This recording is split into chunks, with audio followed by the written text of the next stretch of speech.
Observe the question. The numbers of integers which are not perfect squares between 16 square and 17 square. 16 square and 17 square. So 16 square మరియు 17 square మధ్య ఉన్నటువంటి పరిపూర్ణ వర్గములు కానటువంటి పూర్ణాంకాల సంఖ్య ఎంత? సో ద నెంబర్ ఆఫ్ పూర్ణ సంఖ్యలు. ఓకే, ఇక్కడ పూర్ణాంకాలను రాష్ట్రం, పూర్ణ సంఖ్యలు ఇంటీజర్స్ అంటే సో పూర్ణ సంఖ్యల యొక్క సంఖ్య ఎంత అని అడిగిండు. మరి ఇచ్చినటువంటిది రెండు వరుస వర్గ సంఖ్యలు ఇచ్చిండు. 16 స్క్వేర్ ఇచ్చిండు, నెక్స్ట్ 17 స్క్వేర్ ఇచ్చిండు. మనకి ఇక్కడ ఒక ఫార్ములా ఉంది, ఎన్ square n+1 whole square.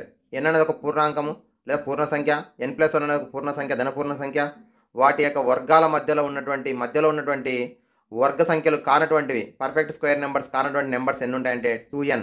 So ఇది ఫార్ములా. దీని ప్రకారం 16 2 32. So option A is the correct option.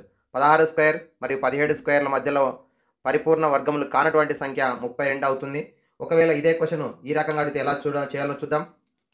ఉదాహరణకు 15 స్క్వేర్ 19 స్క్వేర్ మధ్యలో వర్గము కానటువంటి సంఖ్యలు ఎన్ని ఉంటాయంటే ఇక్కడ 2 × 15 రాస్తే 30 రాస్తే ఇది రాంగ్ అవుతుంది. ఎందుకంటే ఈ రెండు కూడా మనకి వరుసగా ఉన్నటువంటి వర్గ సంఖ్యలు కాదు.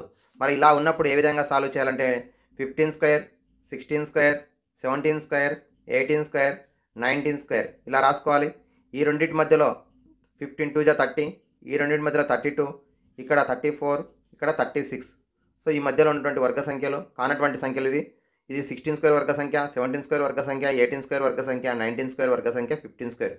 ఈ రెండింటి మధ్యలో 30, ఇక్కడ 32, ఇక్కడ 34, ఇక్కడ 36 కూడితే ఈ రెండు కూడితే 62, ఈ రెండు కూడితే 70, మొత్తం 132 అవుతాయి. ఈ విధంగా తెలుసుకోవాలి. ఎప్పుడైనా సరే ఇక్కడ వర్గ సంఖ్యలు వరుసగా ఉన్నప్పుడు ఈ ఫార్ములా వాడతాం, వరుసగా లేకపోతే వాటి మధ్యలో ఉన్నట్టు రాసుకుంటూ వెళ్ళాలి.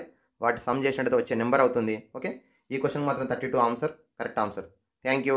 Like, share and subscribe my